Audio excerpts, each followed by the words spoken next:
নমস্কাৰ সকলোকে শুভ সন্ধ্যা আৰু খ্ৰীষ্টীয় নৱবৰ্ষৰ শুভেচ্ছা জনালো আপোনালোক সকলোকে। বন্ধুবৰ হেমচন্দ্ৰ দত্ত ডাঙৰীয়া এটা বৰ গধুৰ দায়িত্ব দিলে আজি বছৰটোৰ প্ৰথম দিনটোতে।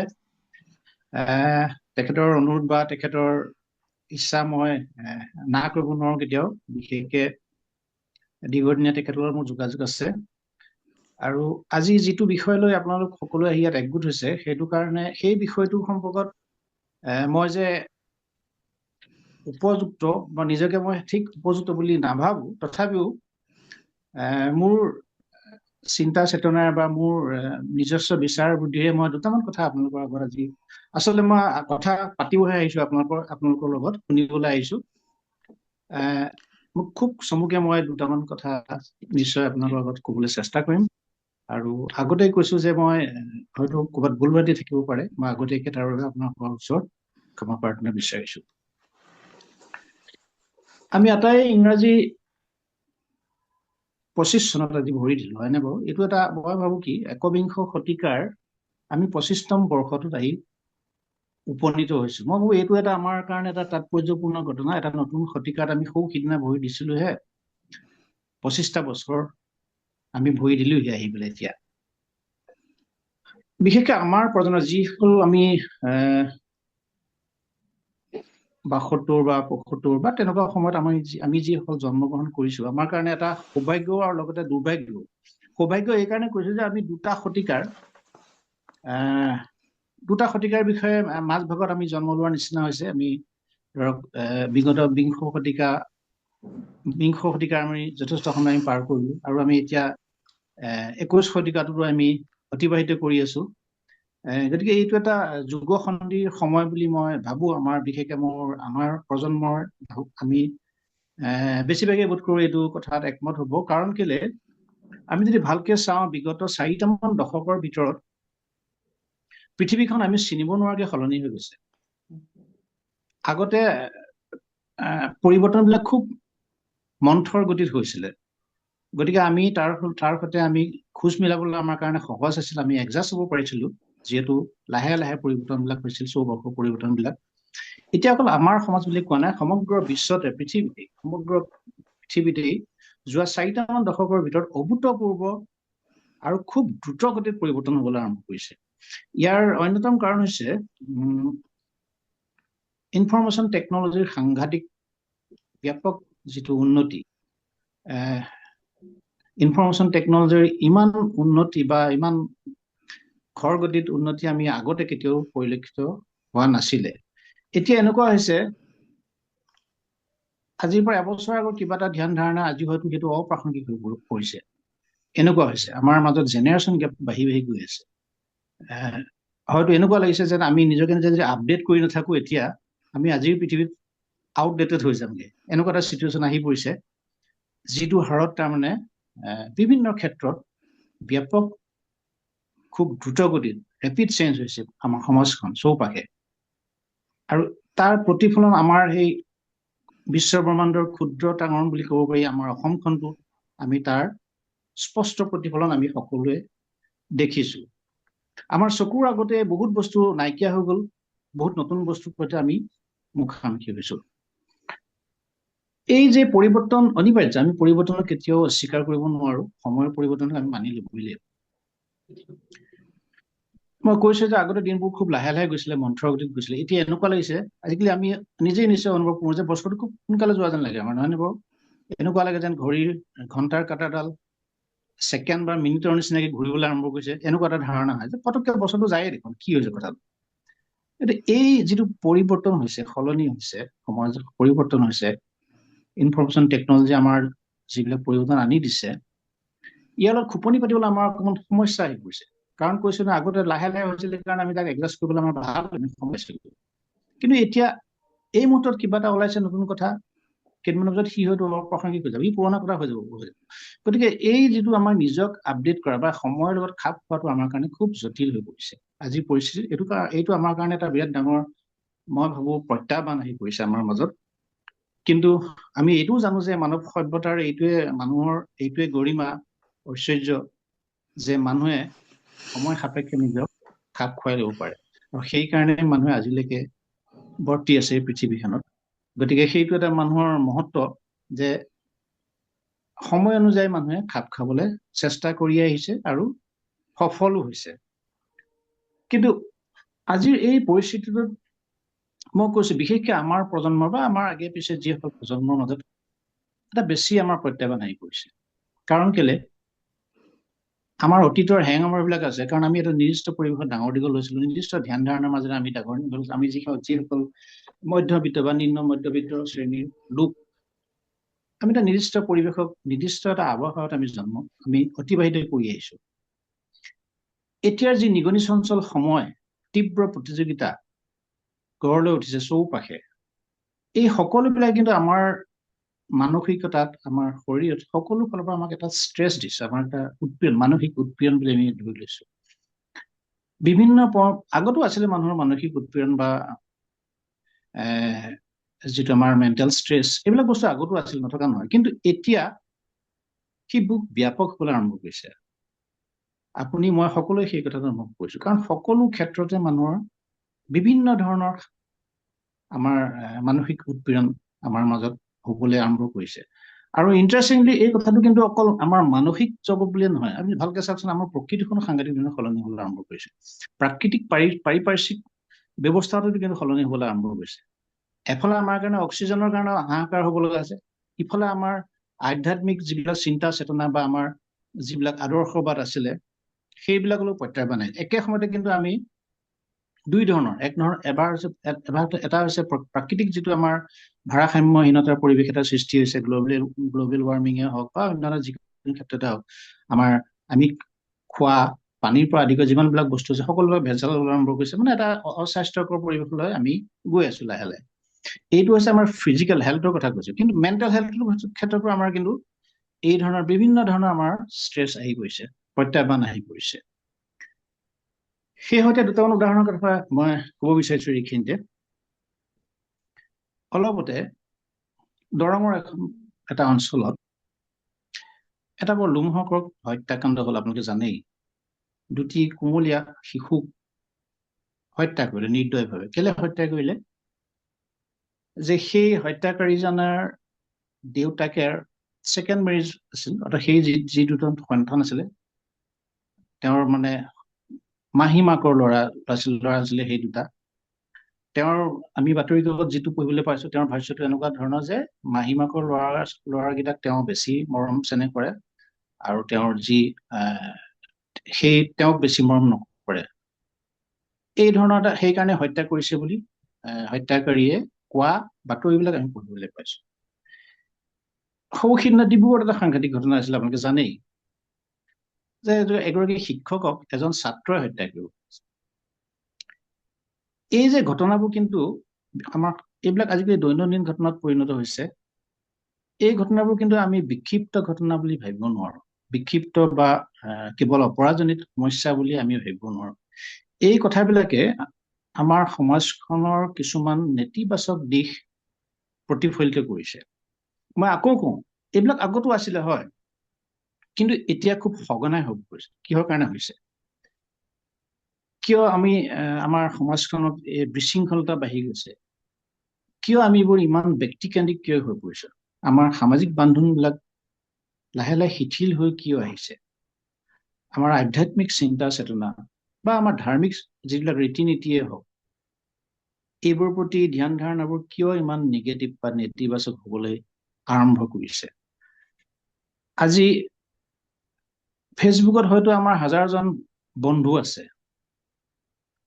আমাৰ যেতিয়া জন্মদিন হয় বা মেৰিজ এনিভাৰ্চাৰী হয় বা কিবা কিবি হয় এনেকে ক্লিক কৰি লাইক এটা দিয়া মানুহ ধেৰ আছে হয়নে কিন্তু বাস্তৱত চাবচোন আমাৰ বন্ধু প্ৰকৃততে আমি প্ৰকৃত বন্ধু হিচাপে আমাৰ মাজত কেইজন আছে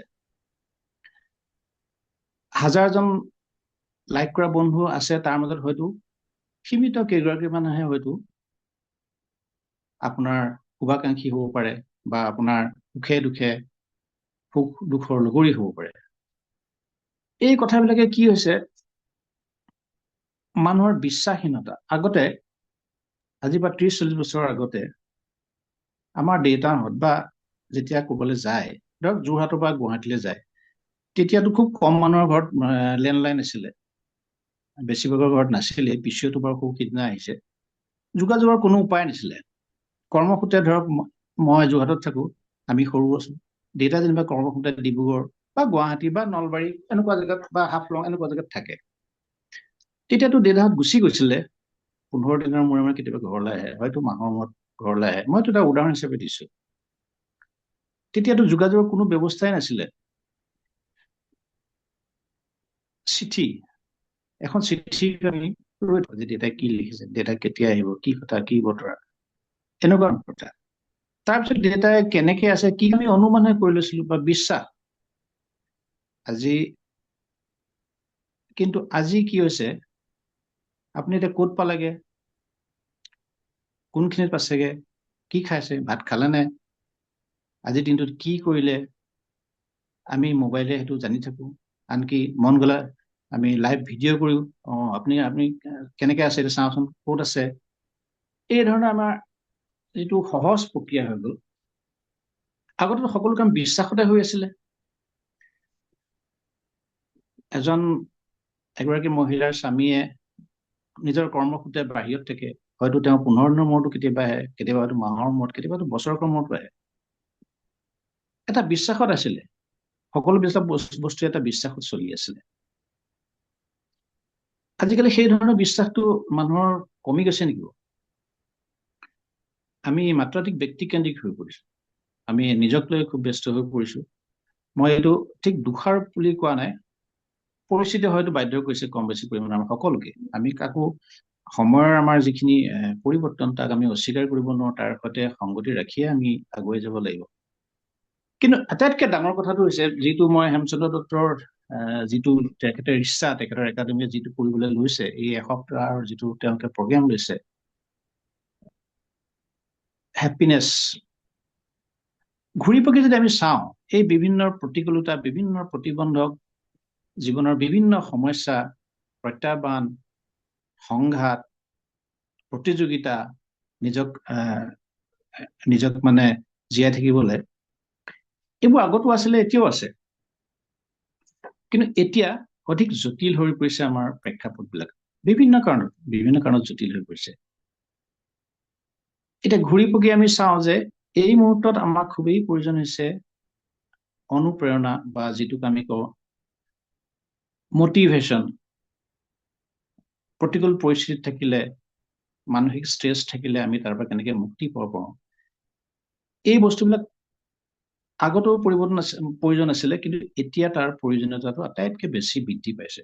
আপোনালোকে নিশ্চয় হোমেন বৰগোহাঞিদেৱৰ শিষ্টাচাৰ নামৰ এখন ৰচনা আছে, আপোনালোকে নিশ্চয় বহুতে পঢ়িছে। সেইখন সেই তেওঁ বক্তৃতাটো যোৰহাটত দিছিলে, আৰু সেইটো মই দেখিছিলো, পিছত পঢ়িছিলো। বৰগোহাঞিদেৱে শিষ্টাচাৰ নামৰ সেই দীঘলীয়া তেওঁৰ ৰচনা, তাত তেওঁ উল্লেখ কৰিছিলে যে শিষ্টাচাৰ আগতকে এতিয়া বেছি প্ৰয়োজন হৈছে। আপোনালোকে মন কৰিবচোন, আগতে আমি যেতিয়া শিক্ষকসকলক আমি দেখো, আমি ধৰক চাইকেল লৈ আহি আছো, দূৰত দেখিলো যে আমাৰ ছাৰ আহি আছে, আমি চাইকেলখনৰ পৰা নামিলে তেওঁক প্ৰণাম এটা জনাইছো। জ্যেষ্ঠজন আহিলে আমি বন্ধু বান্ধৱে কিবা কিবি ফূৰ্তি ফাৰ্তা কৰি থলো, জ্যেষ্ঠজন আহিলে আমি অকণমান সকুচিত হৈ বোলে তেওঁৰ প্ৰতি শ্ৰদ্ধা জনাইছিলো। কলেজীয়া দিনত আমাৰ লগৰ কোনোবাই, মই অৱশ্যে ধূম্ৰপান নকৰো, কিন্তু লগৰ কোনোবাই ধৰক চিগাৰেট খাই, হঠাতে জ্যেষ্ঠজন বা কোনোবাজন আহিলে পটককে চিগাৰেটটো এনেকে পিছফালে লুকাই পেলাই তেওঁৰ প্ৰতি সন্মান জনাইছিলে। অৰ্থাৎ শিষ্টাচাৰটো সেই আগতে স্বাভাৱিক, সেইটো এটা মানে জীৱনৰ এটা অংগ হৈ আছিলে, শিষ্টাচাৰটো আগত আছিলেই। কিন্তু এতিয়া সেই ধৰণৰ শিষ্টাচাৰটো নাই, বা আছে যদি খুব কম ক্ষেত্ৰত দেখা যায়। সেই সৌজন্যতাবোধ বা জ্যেষ্ঠজনৰ প্ৰতি সন্মান জনোৱা এটা, বা শিক্ষকসকলৰ প্ৰতি সন্মান জনোৱা যিটো মানসিক যিটো জাগৰণ, সেইটো আগতে আছিলে, এতিয়াও নাই বুলি নকওঁ নিশ্চয়, কিন্তু বিভিন্ন ক্ষেত্ৰত কম দেখা যায়। বৰগোহাঞিদেৱে এইটোৱে লিখিছিল যে শিষ্টাচাৰ আজিৰ পৰিস্থিতিত বেছি প্ৰয়োজন হৈ গৈছে। কাৰণ কেলে, মই কৈছো ইতিমধ্যে যে আজিকালি আমি বিভিন্ন ধৰণৰ মানসিক ষ্ট্ৰেছ ল'ব লাগে। কোনোবাই কৰ্মৰ জীৱনত মানসিক উৎপীড়ন হয়, কাৰোবাৰ কিবা ঘৰুৱা সমস্যা থাকিব পাৰে, বা সামাজিক কিবা কিবি সমস্যা থাকে, বিভিন্ন ধৰণৰ, বা ব্যক্তিগত কিবা সমস্যা থাকিব পাৰে। বিভিন্ন ধৰণৰ মানসিক উৎপীড়ন বা মানসিক চাপৰ মাজত আজিকালি আমি থাকিব লগা হৈছে, কম বেছি পৰিমাণ, বেছিভাগে। আজি যিসকলে সেইবিলাক তেনেধৰণৰ চাপৰ পৰা মুক্ত হৈ আছে, তেওঁলোক আজিহে মুক্ত হৈছে। অনাগত দিনত তেওঁলোকো সেই চাপৰ মুখামুখি হবলৈ বাধ্য হ'ব, কাৰণ পৰিস্থিতিটো এনেকুৱা হৈ পৰিছে। আজিকালি যুগটোৱে তেনেকুৱা হৈ পৰিছে। তীব্ৰ প্ৰতিযোগিতা, তীব্ৰ দৌৰা দৌৰি, আৰু মানে বিভিন্ন ধৰণৰ সংঘাত, বিভিন্ন ধৰণৰ প্ৰত্যাহ্বান আহি পৰিছে। গতিকে মানসিক ষ্ট্ৰেছৰ পৰা আমি মুক্ত পোৱাৰ কোনো উপায় নাই। সেইকাৰণে বোধ কৰো ৰাছেলে এইখন বাৰ্টন ৰাছেলৰ দ্য কনকুৱেষ্ট অফ হেপিনেছ, এইখন এখন বিখ্যাত কিতাপ, আপোনালোকে বহুতেই নিশ্চয় পঢ়িছে। ইয়াত মানুহে কিয় সুখী হয় আৰু কিয় অসুখী হয় খুব সুন্দৰকে দ্য কনকুৱেষ্ট অফ হেপিনেছ কিতাপখনত বৰ সুন্দৰকৈ লিখিছিলে। আপোনালোকে জানে যে ৰাছেলে নোবেল পুৰস্কাৰ পাইছিলে। তেওঁ এই ক্ষেত্ৰত বহুত দাৰ্শনিক আছিলে। মানসিক ষ্ট্ৰেছটো আমাৰ দিনক দিনে বাঢ়ি গৈ আছে, আৰু বাঢ়ি যোৱাৰ কাৰণে কি হৈছে, এই বৰগোহাঁই ছাৰে যেনেকে কৈছিলে, শিষ্টাচাৰটো এতিয়া বেছি প্ৰয়োজন হৈছে। এই শিষ্টাচাৰ বোধটোকেই আমাৰ হেমচন্দ্ৰ দত্তদেৱে বা তেনে দুই এজন মুষ্টিমেয় লোকে আমাৰ অসমত ছফ্ট স্কিল বুলি আমি যাক কওঁ, বা মানসিক প্ৰশান্তি লাভ কৰিবৰ কাৰণে আমি ধৰক ধ্যান কৰিব লাগে, বা বিভিন্ন ধৰণৰ ধ্যান আছে, সেইবিলাক আমাৰ হেমচন্দ্ৰ দত্তদেৱে ডিব্ৰুগড় ইউনিভাৰ্চিটিৰ বিশেষ পাঠ্যক্ৰমো তেখেতে পঢ়ুৱায়। সেইবোৰ আচলতে শিষ্টাচাৰৰ এটা এটা অংগ, মই ভাবো। সেই শিষ্টাচাৰ বা জীৱনত আমি কি বিচাৰো, এই ধৰণৰ যিটো মানসিক প্ৰশান্তিৰ কাৰণে আমি কি কৰিব লাগে, এই বস্তুখিনিয়ে হেমচন্দ্ৰ দত্ত ডাঙৰীয়া বোধ কৰো এইখিনিক লৈয়ে তেখেতে আগবাঢ়ি আহিছে। অসমত খুব সীমিত সংখ্যক, মই অলপতে আজি ১.৫ বছৰমানৰ আগতে NRID বুলি কয়, গুৱাহাটীৰ খানাপাৰাত আছে, তাত মই বিভাগীয় এটা ৱৰ্কশ্বপত গৈছিলো, প্ৰায় 15 দিন মান আছিল। তাত ছফ্ট স্কিলৰ বিষয়ে শিকোৱা হৈছিলে। তেওঁলোকে ট্ৰেইনিং দিছিলে আমাক 15 দিনীয়া। তাত বহুত কথা জানি আহিছিলো, আৰু তাত হেমচন্দ্ৰ দত্তদেৱৰ দৰে কেইবাগৰাকীও তেনেকুৱা স্কিল ডেভেলপাৰ বা এনেকুৱা ধৰণৰ অনুপ্ৰেৰণামূলক সমল ব্যক্তিয়ে তাত আমাক প্ৰশিক্ষণ দিছিলে। দুই এজন অসমৰ বাহিৰেও আছিলে, বিভিন্ন ক্ষেত্ৰত কাম কৰা। কি যিনক, এই ধৰণৰ যিখিনি মানসিক বিভিন্ন ষ্ট্ৰেছৰ মাজত আমি কেনেকে নিজক শান্ত, সমাহিত, বা আমি যিটো পজিটিভনেছ, আমাৰ মনৰ যিটো পজিটিভনেছ আছে, সেইখিনি আমি অক্ষুণ্ণ ৰাখিব পাৰো, সেইখিনিয়ে হৈছে আচলতে এই ধৰণৰ যিবিলাক চিন্তা চৰ্চা, সেইটো প্ৰতিফলিত কৰিব, সেইখিনিয়ে আচল প্ৰসংগ। কৈছো যে ইতিমধ্যে বিভিন্ন ধৰণৰ মানসিক ষ্ট্ৰেছ মাজলৈ আহিছে, বহুতে ইতিমধ্যে উপলব্ধি দিছেগে। আজিকালি আগতে আমাৰ সমাজখনত আমাৰ যৌথ পৰিয়াল আছিলে, গতিকে কি হৈছিল, আমাৰ সুখ দুখ এইবিলাক আমি ভগাই লৈছিলো। আমাৰ একেটা পৰিয়ালতে আমি আজি মোৰ কিবা এটা নাই, হয়তো মোৰ খুৰাটোৰ আছিলে, মোৰ পেহীটোৰ আছিলে, মোৰ ভাইটি আছিলে, আমি শ্বেয়াৰ কৰি ইজনৰ সিজনৰ মাজত চলিছিলো। মানে যেতিয়া এটি শিশু জন্ম হয়, আজি হয়তো পেহীয়েকৰ কোলাত থাকিব, বৰমাকৰ কোলাত থাকিব, খুৰীৰ কোলাত থাকিব, তেনেকে হৈছিলে। এটা মিউচুৱেল আণ্ডাৰষ্টেণ্ডিঙৰ মাজত আমাৰ দিনবিলাক অতিবাহিত হৈছিলে। আজিকালি লাহে লাহে সেইটো কমি আহিছে, কমিবলৈ বাধ্য। ধৰক আজি ফ্লেটত থকা সকলে সেই পৰিৱেশটো ক'ত পাব? সেই নৱজাতক শিশুটোৱে সেই পৰিৱেশটো আজিকালি নাপায়, বা পোৱাটো সম্ভৱো নহয়। এই ধৰণৰ বিভিন্ন কাৰণতে আমি ব্যক্তিকেন্দ্ৰিক হৈ পৰিবলৈ বাধ্য হৈছো, সামূহিক চিন্তা চৰ্চাৰ পৰা আমি আঁতৰি আহিছো। এতিয়া কথাটো হৈছে কি, আটাইতকৈ ডাঙৰ কথাটো হৈছে কি, মানুহৰ সমস্যাটো অন্ত নাই। আজি আমি ইয়াত যিসকল গোট খাইছো, সকলোৱে কম বেছি পৰিমাণে কিবা নহয় কিবা এটা সমস্যা নিশ্চয় আছে। কাৰোবাৰ হয়তো অৰ্থৰ সমস্যা, কাৰোবাৰ হয়তো কিবা ঘৰুৱা সমস্যা, কাৰোবাৰ হয়তো কৰ্মৰ জীৱনৰ সমস্যা, কাৰোবাৰ হয়তো প্ৰেমজনিত কিবা কিবি সমস্যাও থাকিব পাৰে। সমস্যাই বিভিন্ন ধৰণৰ সমস্যাৰ মাজত আমি থাকিব লগা হয়। এই সমস্যাবোৰৰ মাজত দৌৰোতে কেতিয়াবা কি হয়, দুই ধৰণৰ মানুহ আমি পাওঁ। এচামৰ দুখ থাকে যে তেওঁ দুখীয়া, বেছি ধন সম্পত্তি নাই, আৰু তেওঁ ভাবে যে সেইকাৰণে মোৰ অমুকটো হৈছে তামুকটো হৈছে। আৰু এচাম আছে খুব ধনী মানুহ, তেওঁলোকৰ আকৌ সমস্যাবিলাক বেলেগ ধৰণৰ। তেওঁলোকৰ সমস্যাবোৰ বেলেগ ধৰণৰ, তেওঁলোকৰ কিছুমান কথা তেওঁলোকে ইগনোৰ কৰে, বা কিছুমান কথাতকে তেওঁলোকে ধন সম্পত্তিক বেছি গুৰুত্ব দিয়ে। আৰু তাৰ মাজৰ কিন্তু এক শ্ৰেণী আছে, তেওঁলোকে কিন্তু ঠিক ধনীও নহয় দুখীয়াও নহয়, যিখিনি আমাৰ মিডিল ক্লাছ বুলি কওঁ বা নিম্ন মধ্যবিত্ত। ভালকে মন কৰিলে দেখা যাব যে বিশেষকে নিম্ন মধ্যবিত্ত আৰু মধ্যবিত্তৰ সমস্যা আটাইতকৈ সাধাৰণতে বেছি আজিৰ যুগত।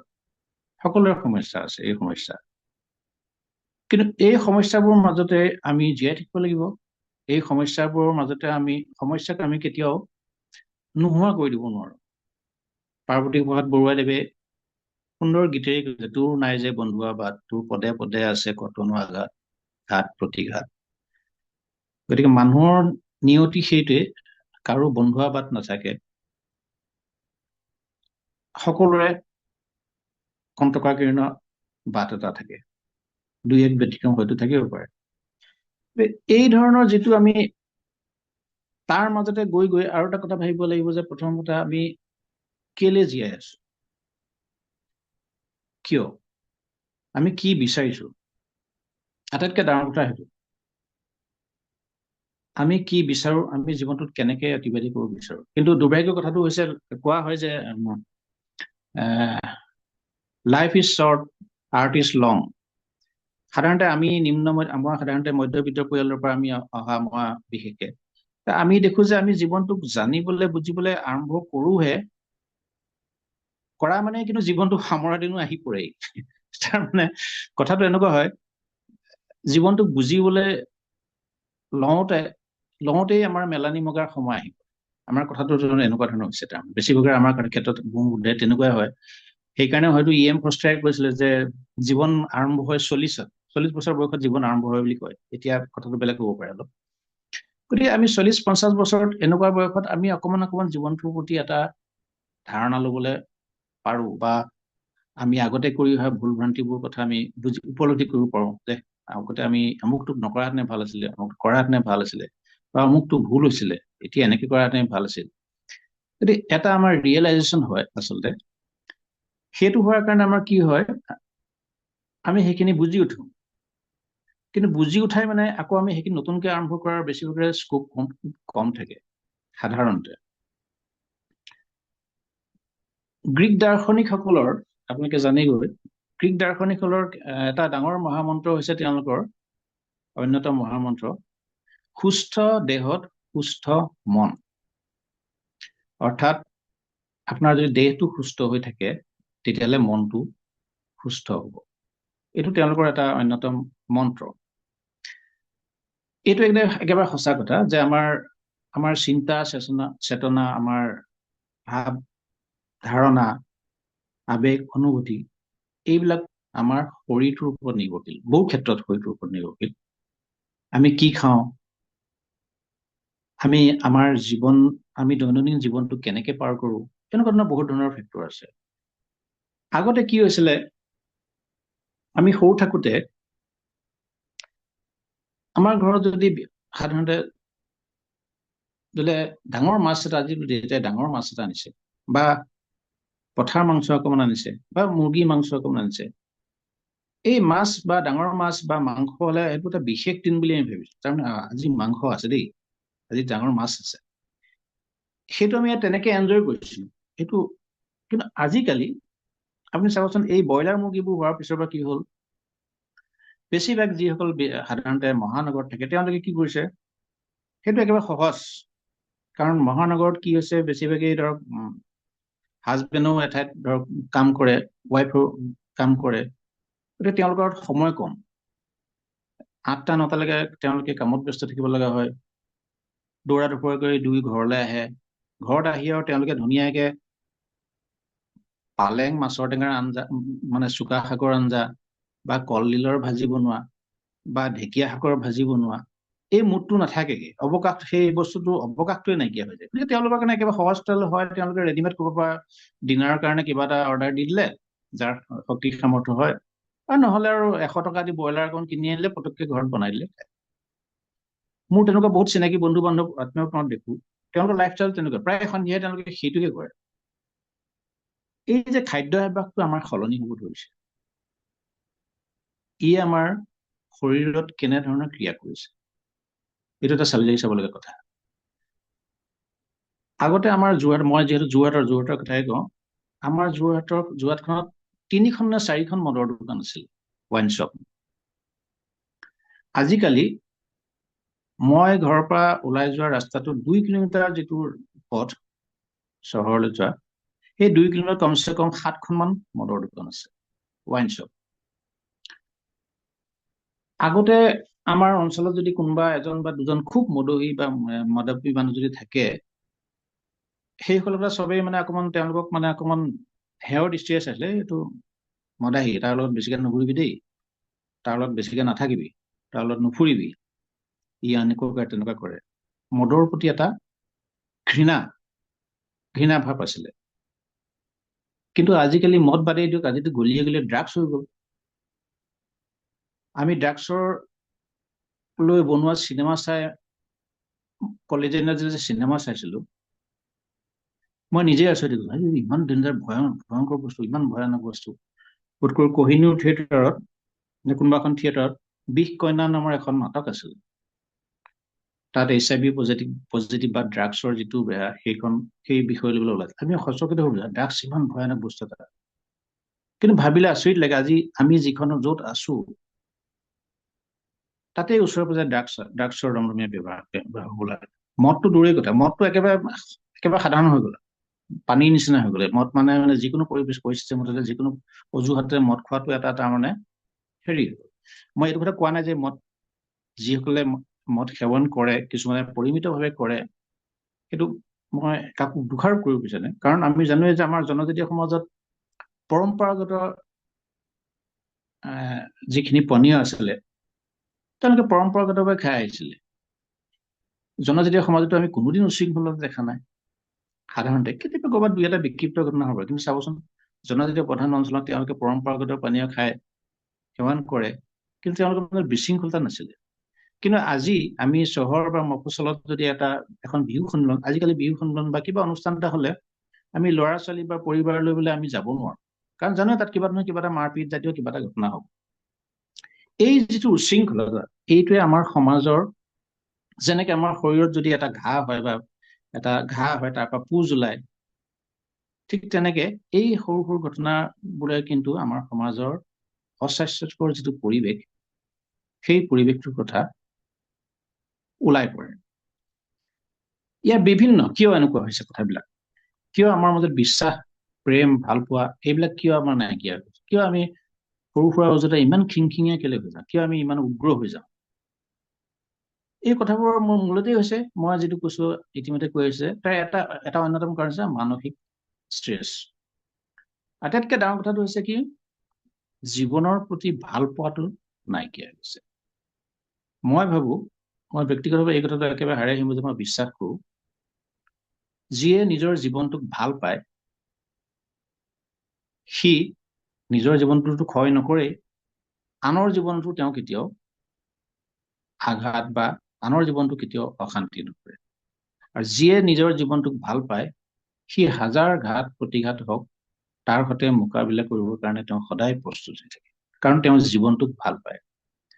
আৰু যিয়ে বিভিন্ন প্ৰতিকূলৰ পৰিৱেশত পৰি পেলাই যিয়ে জীৱনটো মানে কোনো কাম নাই, আৰু জীৱনটো মোৰ ধ্বংস হ'ল, আৰু এইটো জীৱন এনেকে থাকি লাভ নাই, আৰু নিজক ক্ষয় কৰি, যাক আমি কওঁ আত্মঘাতী প্ৰৱণতা। কিছুমানে নিচাজাতীয় বস্তু সেৱন কৰিবলৈ নিজৰ জীৱনটো আত্মঘাতী হয়। মই বাস কৰা অঞ্চলতে আজি কেইদিনমানৰ আগতে মাত্ৰ 15 দিনত 3জন কম বয়সীয়া, 40 বছৰৰ তলৰ, মাত্ৰ 15 দিনতে তেনেকুৱা তিনিজনে সংসাৰ পতা মৃত্যু হৈছে। ইয়াৰ কাৰণটো কেলে? অতিমাত্ৰা মদ্যপান। এই যে জীৱনৰ প্ৰতি যিটো বিতৃষ্ণা ভাৱ কিয় আহিছে, কিয় আমি জীৱনটোক ভাল পাওঁ? জীৱনটো আমি এবাৰহে পাওঁ, এই জীৱনটো আমি কিয় ক্ষয় কৰোঁ? হয়, মানুহৰ জীৱনত দুখ, অশান্তি, সংঘাত, প্ৰত্যাহ্বান থাকিবই। Life is like that. কিন্তু তাৰ মাজতে আমি ইমান হতাশ হ'ব না যে জীৱনটোক আমি নিজকে ক্ষয় কৰি পেলাওঁ, এইটো এটা বৰ ডাঙৰ কথা। হেম বৰুৱা লিখা খুব ভাল পাওঁ, এটা মই খুবেই ভাল পাওঁ, এতিয়াও পাওঁ। আপোনালোকে জানে যে হেম বৰুৱা অলপ মই অকণমান বেলেগ এটা চাইডলৈ আহিছো। হেম বৰুৱা খুব ভাবুক আৰু খুব ৰোমান্টিক আছিলে, আপোনালোকে সকলোৱে জানে। এবাৰ হেম বৰুৱাই গুৱাহাটীৰ কোনোবা এটা গলিয়েদি খোজকাঢ়ি গৈ আছিল। লগত আছিলে হোমেন বৰগোহাঁই। তেতিয়া তেওঁলোকো ডেকাই আছিলে। এনেকে গৈ থাকোঁতে দেখিলে যে এঘৰ মানুহত এগৰাকী যুৱতীয়ে বোধ কৰোঁতে গা পা ধুই আহি বাৰাণ্ডাত ৰ'দ ফুৱাই আছিলে, চুলি মেলা। হেম বৰুৱাই চকুত পৰিলে সেই যুৱতীক। মই কৈছো যে হেম বৰুৱা বহুত ৰোমান্টিক আছিলে। চকুত পৰি হোমেন বৰুৱাই কৈছিলে যে এই ছোৱালীজনী দেখিছানে বোলে? দেখিছো। এই ছোৱালীজনী আচলতে এটা জীৱন্ত কবিতা। গতিকে হেম বৰুৱাৰ তেনেকুৱা এজন প্ৰেমিক মানুহ আছিলে, তেওঁ ৰসিক আছিলে। সেই হেম বৰুৱাই আকৌ কিছুমান সাংঘাতিক অত্যুৎসাহী ঘটনাও কৰিছিল। তেওঁ ভাৰতীয় প্ৰতিনিধি হিচাপে ৰাছিয়ালৈ গৈছিলে। ৰাছিয়াত গৈ পেলাই কি কৰিলে, তেওঁ দিনটোৰ যিখিনি আৰু আনুষ্ঠানিকতা থাকে সেইখিনি কৰিলে। সন্ধিয়া তেওঁলোক য'ত হোটেলত আছিলে তাৰ পৰা তেওঁ মনে মনে গৈ বোলে কেইগৰাকীমান ৰাছিয়ান যুৱতীৰ লগত ভলগা নদীৰ পাৰত গৈ পেলাই আড্ডা মাৰি আছিল। সেইটো হোমেন বৰগোহাঁইয়েও খুব সমালোচনা কৰিছে, এনেকুৱা দায়িত্ব জ্ঞানহীন কাম তেওঁ কৰা উচিত নাছিলে। গতিকে এই তেনেকুৱা ধৰণৰ অত্যুৎসাহী কামো তেওঁ কৰিছিল। সেইজন হেম বৰুৱাই আপোনালোকে জানেই যে তেওঁ খুব অধ্যয়নশীল ব্যক্তি আছিল। তেওঁ কাফকাৰ ট্ৰায়েলখন পঢ়িবলৈ আচৰিত হৈছিল। তেওঁ নিজকে নিজে প্ৰশ্ন কৰিলে, জীৱনটো ইমান জটিল হয় জানো? ইমান জটিল নে? আপোনালোকে জানেই যে কাফকাৰ জীৱনৰ বা তেওঁৰ যিখিনি লিখা আছে সেইখিনি বৰ সাংঘাতিক মৰ্মস্পৰ্শী আৰু সাংঘাতিক ধৰণৰ, সেইখিনি আপোনালোকে জানে বহুতে হয়। তেওঁ কাফকাৰ সেইখন পঢ়িবলৈ হ'লে জীৱন ইমান জটিল হ'ল। সেই একেজন হেম বৰুৱাই যেতিয়া আপোনাৰ কোনো এটা বিশেষ মানে মায়াবীৰ নিশা, আবেলি, জোনাকী ৰাতিত এটা বিশেষ মুহূৰ্তত থাকে, তেতিয়া তেওঁ কৈছিলে, সংগীত, জোনাক আৰু বেদনা এই তিনিওটাৰ সংমিশ্ৰণে জীৱনলৈ অন্য এক মাদকতা আনি দিয়ে। সেই একেজন হেম বৰুৱাই মাৰ্ক্সবাৰ্গ পঢ়িবলৈ কৈছিলে কি, জীৱনত চেণ্টিমেণ্টৰ কোনো স্থান নাই, সঁচা মাথো চকুৰ আগৰ ৰুহ বাস্তৱ। এই কথাখিনি মই কেলে কলো, এজন ব্যক্তিৰ সত্তা, ভিন্ন যে সত্তা থাকে, এজন মানুহৰ মাজত যে বিভিন্ন সত্তা থাকে, এই হেম বৰুৱাৰ এই কথাকেইটাই খুব সুন্দৰকৈ প্ৰতিফলিত কৰিছে। আমি এজন মানুহ যদিও একে সময়তে আমি বিভিন্ন ধৰণৰ চিন্তাৰ চৰ্চাই আমাৰ বিভিন্ন ধৰণৰ আমাৰ মাজত আৰু কেইবাজনো মানুহ আছে। আপুনি ক'ব পাৰিব নেকি যে আপোনাৰ মনলৈ কেতিয়াও নিগেটিভ ভাৱ নাহে বুলি? কোনোবাই ক'ব পাৰিব নেকি? মই কিন্তু ক'ব নোৱাৰো। মই এইটো কথা ক'ব নোৱাৰো যে মোৰ মনলৈ কেতিয়াও কোনো ধৰণৰ নিগেটিভ ভাৱ নাহে। আহে।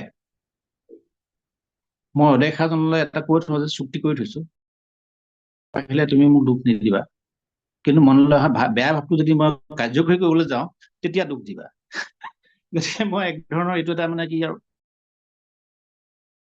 চুক্তি কৰি থৈছো যে মোৰ মনলৈ বেয়া ভাৱটো আহিলে তুমি মোক দুখ নিদিবা, কিন্তু সেই বেয়া কামটো মই যদি বাস্তৱত কৰিবলৈ যাওঁ তেতিয়া মোক পানিচমেণ্ট দিবা। মই বেছি দীঘলীয়া নকৰো, আপোনালোকক মই বেছি সময় আমনি নকৰো, মই লাহে লাহে সামৰিবলৈ আগবাঢ়িছো যিহেতু সময়ৰ কথাও আছে। যিয়ে নহওক, বিবেকানন্দৰ মই এইখিনি এটা কথা মই আপোনালোকক কৈ ল'ব বিচাৰিছো।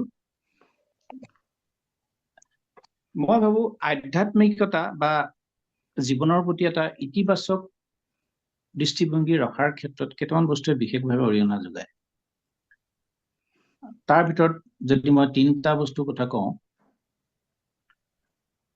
এটা হৈছে ভ্ৰমণ, আনটো হৈছে গ্ৰন্থ অধ্যয়ন, আৰু ৩ নম্বৰটো হৈছে আধ্যাত্মিক চৰ্চা। এই তিনিটা বস্তুৰ প্ৰতি যদি আমি আকৰ্ষিত হৈ থাকিব পাৰো বা তাৰ লগত আমি জড়িত হৈ থাকিব, তেতিয়াহ'লে মই ভাবো কি মানসিকভাৱে আমি সুস্থ সবল হৈ থাকিব পাৰো বুলি মোৰ এটা বিশ্বাস আছে।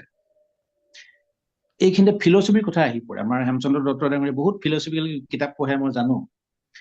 দুখনমান কিতাপ মোৰ তেওঁৰ মুখৰ পৰা শুনি পেলাই ময়ো অনলাইন কৰি আনি পেলাই পঢ়িছিলো। দৰ্শনৰ কথাবিলাক অলপ গভীৰ, সাংঘাতিক গভীৰ। মই ভাবো কি যিসকলে খুব কম অধ্যয়ন কৰে বা কম চৰ্চা কৰে তেওঁলোকে প্ৰত্যক্ষভাৱে দৰ্শন কেন্দ্ৰিক কিতাপবোৰ পঢ়িলে তেওঁৰ বুজাত অলপ অসুবিধা হ'ব। বহুত তত্ত্ব গধুৰ কথা, সেই কথাবিলাক।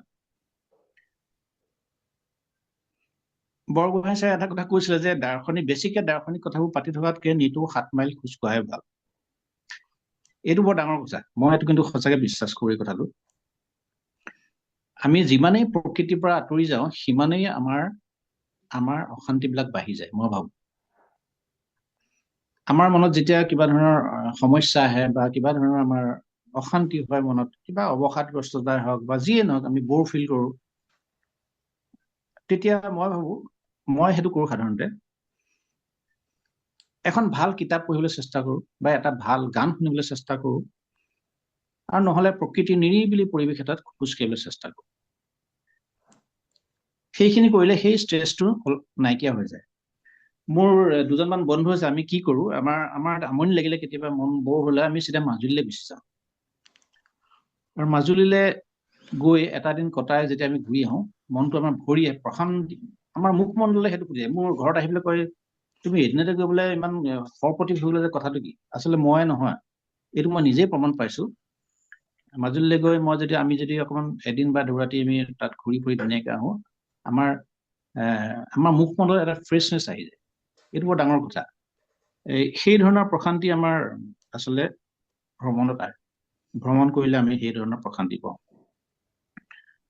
আৰু এটা কথা, দাৰ্শনিক যিখিনি কিতাপ আছে, মই দুখনমান দেখাব বিচাৰিছো। এইখন আছে আপোনাৰ কৃষ্ণমূৰ্তি, এখন আমাৰ দত্তদেৱে জানে মই কেৰেলালৈ যাওঁতে এইখন কিনি আনিছিলো, আৰু তেওঁ ভালেখিনি কিতাপ মই পঢ়িছো।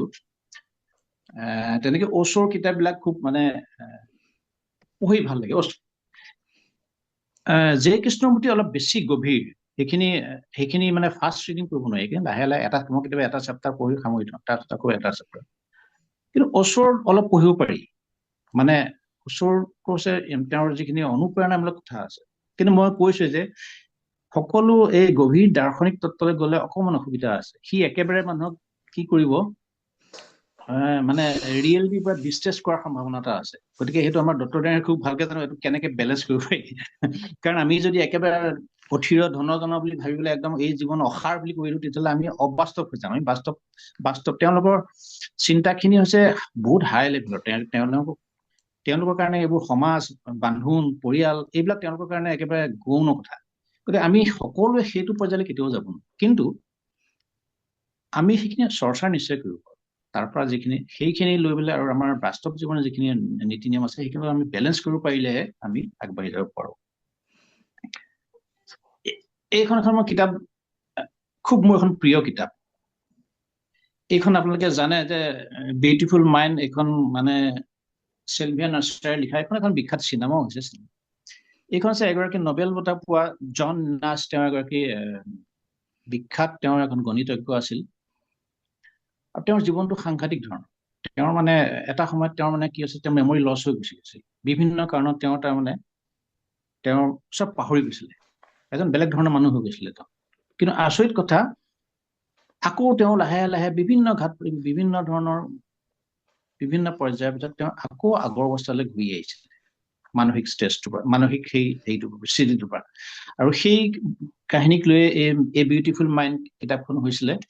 এইখন এখন উল্লেখযোগ্য গ্ৰন্থ। আৰু এটা মই ভাবো, মানুহৰ নিজৰ ক্ষুদ্ৰতম সত্তাটো আমি সদায় মনত ৰাখি থকাটো ভাল। আমি সাধাৰণতে কি হয়, আমাৰ আত্মীয় কোনোবা যেতিয়া ঢুকাই, আমি যেতিয়া শ্মশানলৈ যাওঁ, সেই সময়খিনি চব মানুহ ফিলচফিকেল হৈ যায়। চাবচোন, মানে যেন এইবোৰ জীয়াই থাকি আৰু কি, এইবোৰ কৈ কি লাভ, এদিন চকলৈ যাব লাগিব, এনেকুৱা ধৰণৰ কথাবোৰ কয়। কিন্তু পিছপৰণ আকৌ পাহৰি যায়। এইটো বৰ ডাঙৰ কথা।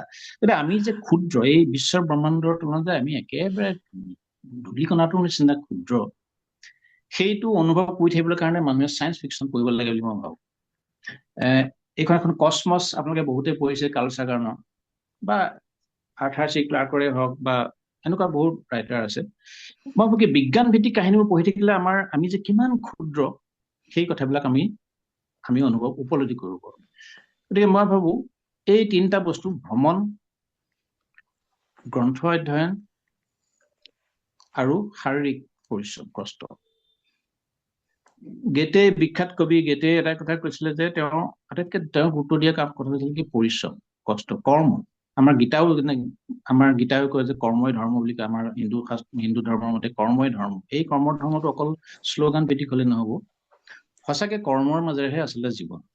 মই ভাবো আমি যিমানেই আমি চেলফিছ হৈ লাভ নাই, কাৰণ এইখন পৃথিৱীলৈ আমি পোৱা নোপোৱা ঢেৰ কাহিনী থাকিব পাৰে, কিন্তু এটা কথাও আমি মনত ৰাখিব লাগিব যে আমি জন্ম হোৱাৰ পৰা মৃত্যুৰ আগমুহূৰ্তলৈ আমি এইখন পৃথিৱী উশাহ লৈ আছো, এইখন পৃথিৱী বায়ু পানী লৈ পেলাই আমি ডাঙৰ হৈছো। গতিকে ইন ৰিটাৰ্ণ আমি কি দিব পাৰিছো, আমি সেইটো সদায় চিন্তা কৰিব লাগিব। অকল নিজৰ বস্তুবাদী চিন্তাধাৰাৰে সকলো কাম আগবাঢ়িলে মোৰ ঢেৰ ডাঙৰ বিল্ডিং হ'ব লাগিব, মোৰ 4-5খন গাড়ী হ'ব লাগিব, মই মাহে পক্ষেকে বিদেশ ভ্ৰমণ কৰিব পাৰিব লাগিব, অকল সেইটোতে ব্যস্ত থাকিলে নহব। সেইখিনিতো নিশ্চয় উচ্চাকাংক্ষা মানুহক লাগিব, কিন্তু তাৰ মাজতে আমি এই আমাৰ সমাজখনৰ প্ৰতি, আমাৰ নিজৰ প্ৰতি, আমাৰ চৌপাশৰ মানুহখিনিৰ প্ৰতি, এই পৃথিৱীখনৰ প্ৰতি কিঞ্চিত যদি আমি এটা অৰিহণা যোগাব পাৰো, মই ভাবো সেইটো আটাইতকৈ মানুহৰ ডাঙৰ প্ৰাপ্তি। দত্তদেৱ কবলৈ ঢেৰ কথা আছে, কিন্তু মই ভাবো কি ইমান কম সময়ত কোৱাটো সম্ভৱ নহয় গোটেইখিনি কথা। যিহেতু আপুনি এই ক্ষেত্ৰত লাগি আছে, আপোনালৈ আমাৰ আন্তৰিক শুভকামনা জনালো। আৰু ইয়াত যিসকল উপস্থিত আছে, যথেষ্টখিনি বৰ সুন্দৰ বৰগীত পৰিৱেশন কৰিলে আমাৰ যুৱতীগৰাকী, খুব ভাল লাগিলে। কাৰণ মনটো কৈছো, সেই সংগীতো এটা মাধুৰ্য আনি যে মনত প্ৰশান্তি আনি দিয়ে, সেই বৰগীতটোৱে আৰম্ভণিতে মনটোক এটা প্ৰশান্তিময় কৰি তুলিলে। তেওঁলৈ মই আন্তৰিক ধন্যবাদ জনাইছো। গতিকে মই ভাবো কি বেছি দীঘলীয়া নকৰো, কিন্তু আপুনি যদি অনুমতি দিয়ে মই অকণমান কিবা এটা গুণগুণাব খুজিছো। নিশ্চয় নিশ্চয় নিশ্চয়। ৱাও। মই গায়ক নহয়, কিন্তু অকমান কেতিয়াবা মই যেনেকে বৰ হলে অকমান কেতিয়াবা গুণগুণাও। কেতিয়াবা মই অকমান এটা গানৰ কলি গাই মই আপোনালোকৰ পৰা বিদায় মাগিম, যদি আপোনালোকে অনুমতি দিয়ে।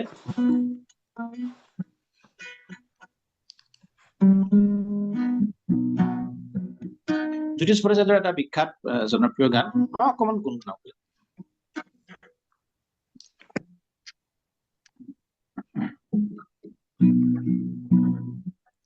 জোৱাৰ পৰত হৰা শেৱালি বুটলি, কি হব জোৱাৰ পৰত হৰা শেৱালি বুটলি, কি হব নাই যে সময় উটি চোৱা, এতিয়া বিদায় দিয়া। জোৱাৰ পৰত হৰা শেৱালি বুটলি, কি হব বহুত বহুত ধন্যবাদ।